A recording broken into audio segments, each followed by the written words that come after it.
What's the price of trust? He whispered softly, staring at the medicine cabinet in his bathroom. How many times have you reached for a pill bottle, never questioning what's inside? Welcome to Humanity Tales, where we uncover the stories that shaped our world. I'm your narrator, and today we're diving into a case that forever changed how we think about something as simple as taking medicine. Imagine this. It's a cool autumn morning in 1982. A mother walks into her daughter's room carrying a glass of water and what she believes is relief for her child's cold. An extra-strength Tylenol capsule. She doesn't know she's about to become part of one of America's most haunting unsolved mysteries. "Honey, take this, you'll feel better," she says lovingly. Those would be among the last words she'd speak to her 12-year-old daughter, Mary Kellerman. Before we continue this chilling tale, take a moment to subscribe to Humanity Tales and hit that notification bell. Our channel brings you stories that aren't just about crime. They're about the moments that changed society forever. The year was 1982, and America was different then. It was an era of trust, when people left their doors unlocked at night and never thought twice about the safety of what they bought from store shelves. Tylenol wasn't just medicine. It was the nation's most trusted pain reliever, the go-to solution for everything from headaches to fever. Johnson & Johnson had spent decades building that trust, creating a brand that was as familiar and reliable as a family doctor. But in the quiet suburbs of Chicago, something sinister was about to shatter that trust forever. It began on September 29th, 1982, a date that would mark the beginning of a national crisis.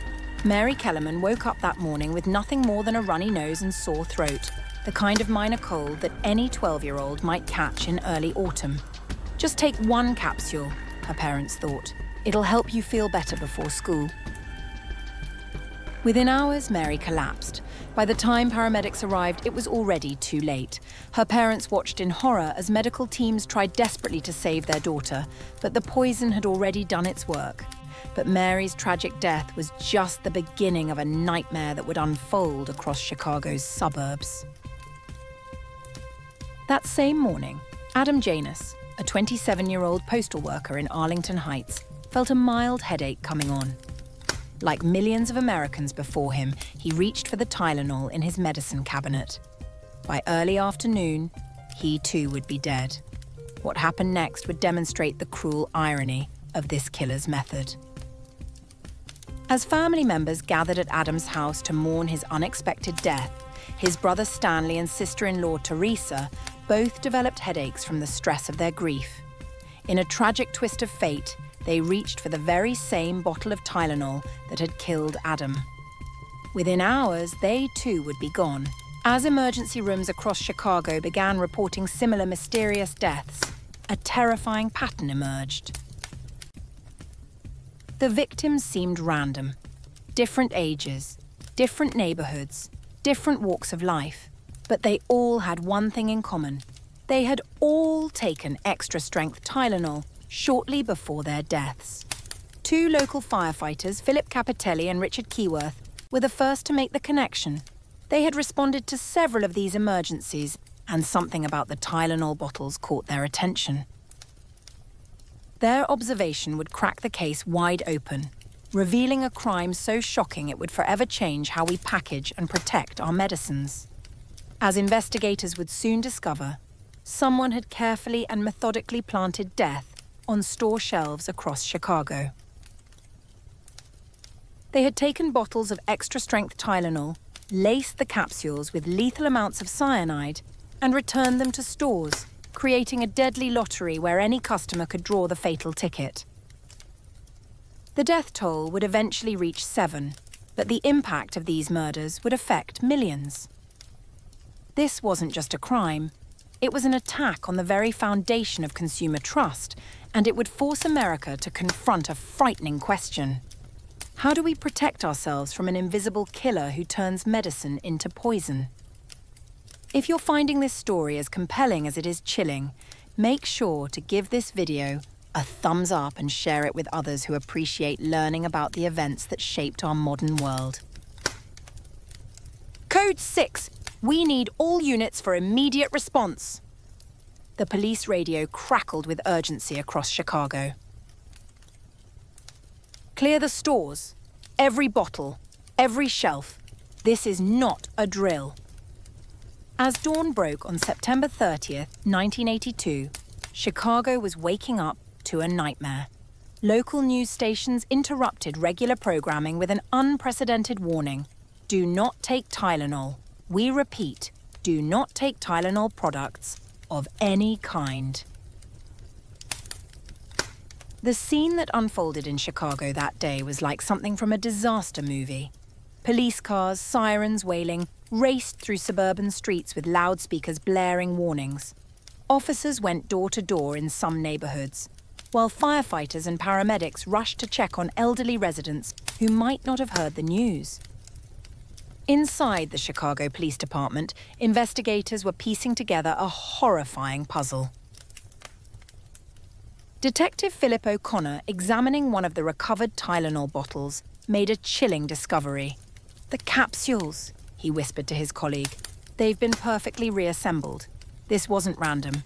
This was methodical." Laboratory tests would soon reveal the full extent of the killer's brutality. Each contaminated capsule contained enough potassium cyanide to kill a person several times over.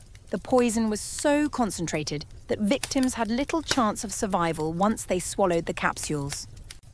"Let me explain just how lethal this was," the chief medical examiner would later testify. Potassium cyanide is one of the most rapid-acting poisons known to science. It prevents cells from using oxygen, essentially causing every cell in the body to suffocate simultaneously. Death occurs within minutes, sometimes seconds. The investigation quickly became one of the largest in US history. The FBI, FDA, and Chicago Police Department formed a task force of over 140 investigators, dubbed Operation Tylenol. They faced a daunting challenge. The killer had left virtually no traces, no fingerprints, no witnesses. The poisoned bottles had been purchased from different stores at different times, making it nearly impossible to trace their path. Local news anchor. Tonight, panic grips the Chicago area as authorities race to remove Tylenol products from store shelves. Major retailers across the nation are following suit. Johnson & Johnson has issued an unprecedented recall. The numbers were staggering. Johnson & Johnson recalled 31 million bottles of Tylenol, worth more than $100 million, equivalent to nearly $300 million today. It was the largest product recall in American history at that time, and it happened without any hesitation or corporate debate. James Burke, Johnson & Johnson's CEO, made a decision that would later be studied in business schools worldwide. "We have to get every capsule off every shelf, everywhere," he declared in an emergency meeting. "Cost is not a factor. Public safety comes first." Meanwhile, the investigation was revealing something deeply disturbing about American consumer protection. Or rather, the lack of it. There was nothing, one FDA official noted grimly. No seals, no protective packaging, no tamper-evident features. Anyone could open these bottles, tamper with the contents, and return them to the shelf without leaving a trace. The task force began receiving thousands of tips, but one stood out. A letter arrived at Johnson & Johnson's headquarters demanding $1 million to prevent further poisonings. The writer, James Lewis, would become the investigation's primary suspect. But the truth would prove far more complex. As investigators dug deeper, they discovered that the killer had exploited a perfect storm of vulnerabilities. The two-piece capsules were designed to come apart easily in the stomach, making them ideal for tampering. The bottles had no safety seals. And most critically, there was no way to trace where or when the tampering had occurred. By October 1982, The death toll stood at 7, but the true casualty was America's sense of security. "We've lost something more than lives," one investigator noted. "We've lost the ability to trust in the safety of everyday things." If you're finding this investigation as fascinating as it is disturbing, make sure to give this video a thumbs up. In our next segment, we'll reveal the suspects who emerged, the false leads that haunted investigators, and the shocking twists that kept this case open for decades. But before we continue, tell me in the comments, do you remember a time before safety seals? What everyday products do you trust without a second thought? Sometimes the scariest realizations are the ones that make us question our daily routines. Each suspect tells a different story, the lead investigator muttered, staring at the wall of photos in the task force headquarters. But which one is hiding the truth about 7 deaths? The Tylenol investigation had become a maze of possibilities, each potential suspect bringing their own dark history and suspicious circumstances. But 3 names would emerge from the thousands of leads, each carrying pieces of a puzzle that still haunts investigators today. James Lewis wasn't just another suspect. He was the man who dared to capitalize on the murders. "I want $1 million to stop the killing," his letter to Johnson & Johnson demanded. The FBI traced the letter to New York City, where Lewis and his wife were living under assumed names. The typewriter that wrote this letter, an FBI analyst noted, was as distinctive as a fingerprint. They found it in Lewis's possession, along with news clippings about the Tylenol deaths, but something didn't add up. Lewis had been in New York when the Chicago murders occurred. Was he the killer trying to profit from his own crimes, or an opportunist exploiting tragedy? Lewis's background painted a disturbing picture. He had been charged with murder in Kansas City years earlier. The victim was a man who had discovered Lewis's tax fraud scheme. Though that charge was dismissed, Lewis would serve 13 years in prison for the Tylenol extortion attempt. Then there was Roger Arnold, a Chicago dock worker, whose story reads like a Greek tragedy. "I know about potassium cyanide," he allegedly bragged at a bar. "I know how to get it." Arnold had access to the poison through his work and showed signs of mental instability, but the pressure of being a suspect proved too much for Arnold. In a tragic twist, he became convinced that a local bar owner had turned him in to police. In 1983, Arnold shot and killed a man he mistakenly thought was that bar owner, an innocent life lost to paranoia and misplaced revenge. The investigation revealed just how easy it would have been to commit these murders. "Anyone with basic chemistry knowledge could have done this," a forensic expert explained. "The real genius was in the delivery method, turning medicine itself into a weapon." The killer had chosen their method carefully. Potassium cyanide was readily available in 1982, used in everything from photography to jewelry cleaning. The capsules could be pulled apart and reassembled without visible damage, and the multiple store locations meant no security camera could track every purchase. But perhaps the most disturbing suspect was the one investigators called the insider. Could someone within Johnson & Johnson or its distribution network be responsible? The theory made sense. Someone with knowledge of production and delivery routes would know exactly how to plant the tainted capsules. The distribution system was like a spider web, one investigator noted. Products moved through dozens of hands across multiple facilities before reaching store shelves. Any point along that chain was vulnerable. The investigation would take investigators to dark places. They interviewed former employees with grudges, examined disgruntled workers, and even looked into conspiracy theories about corporate sabotage. Each lead seemed promising until it crumbled under scrutiny. Some investigators believed the killer might have had a medical background. The precision of the tampering suggested someone familiar with pharmaceutical products, noted one FBI analyst. They knew exactly how to open and reseal the capsules without leaving evidence. As months turned into years, the case grew colder. But its impact was already changing America. The murders had exposed a frightening vulnerability in the nation's consumer protection systems. How many other products could be tampered with just as easily? Before we explore those changes in our final segment, take a moment to hit that like button if you're finding this investigation fascinating. And leave a comment below. Who do you think was behind these murders? A disturbed individual seeking attention? A calculated criminal with inside knowledge? Or someone who's never been identified as a suspect? The truth might still be out there, waiting to be discovered.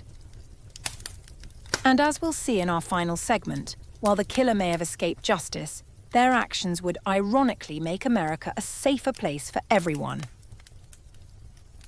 Sometimes, the FDA commissioner reflected years later, it takes a tragedy to show us our vulnerabilities. He held up 2 medicine bottles, one from 1982 and one from today. The difference between these 2 bottles represents a revolution in consumer protection. The Tylenol murders may have gone unsolved, but they left behind a legacy that protects every one of us today. Look around your house, at your medicine cabinet, your food packages, even your cosmetics. Every safety seal, every tamper-evident band, every protective package tells a story of change born from those dark days in Chicago. Within weeks of the murders, Johnson & Johnson emerged as an unlikely hero. "We need triple-sealed packaging," demanded CEO James Burke, "and we need it yesterday." The company's scientists worked around the clock, developing new safety measures that would become industry standards. The innovation was remarkable. They created a triple protection system, a foil seal over the bottle mouth, a plastic ring around the cap that breaks when opened, and a strong adhesive seal on the outer package. But that wasn't enough. They also replaced easily tampered capsules with solid caplets. The costs were astronomical, one Johnson & Johnson executive remembered. "We spent over $100 million on recalls, another $150 million on new packaging development, and lost nearly a third of our market share. But we never hesitated. Public safety came first." The FDA took notice. In 1983, they issued the tamper-resistant packaging regulations, making tamper-evident packaging mandatory for all over-the-counter medications. By 1989, these regulations had expanded to include a wide range of consumer products. "This is what changed everything," explains a consumer safety expert. For the first time, we had federal laws requiring manufacturers to think about product safety from the consumer's perspective. It wasn't just about what's inside the package anymore. It was about protecting the integrity of the product all the way to the customer's home. The changes went beyond just packaging. The Tylenol murders transformed corporate crisis management. Johnson & Johnson's response, immediate recalls, full transparency, putting customer safety above profits, became the gold standard for how companies should handle public safety crises. Today, when you hear that click and snap of a safety seal, or peel back that protective foil, you're experiencing the echo of those tragic events. Every tamper-evident feature tells us something profound. We learned from our vulnerabilities. We adapted. We made our world a little safer. But what about the killer? The case remains active. The FBI still maintains files on the investigation, and new leads occasionally emerge.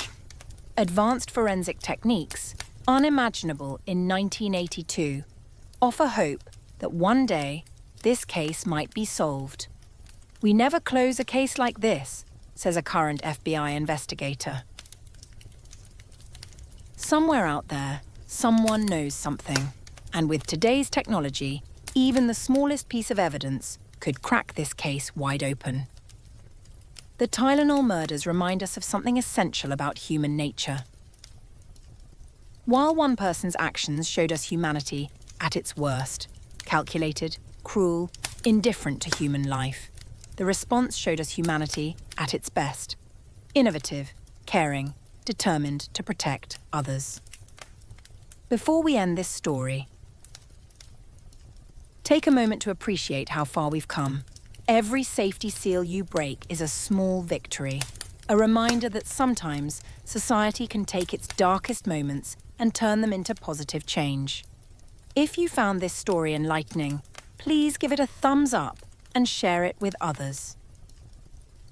Subscribe to Humanity Tales for more stories about the events that shaped our world, and hit that notification bell to never miss an upload. Remember, while the Tylenol killer was never caught, their actions led to changes that have undoubtedly saved countless lives. Perhaps that's the ultimate irony. In trying to spread death, they ended up making our world safer for generations to come. Until next time, this is Humanity Tales, reminding you that even the darkest chapters of history can lead to brighter tomorrows.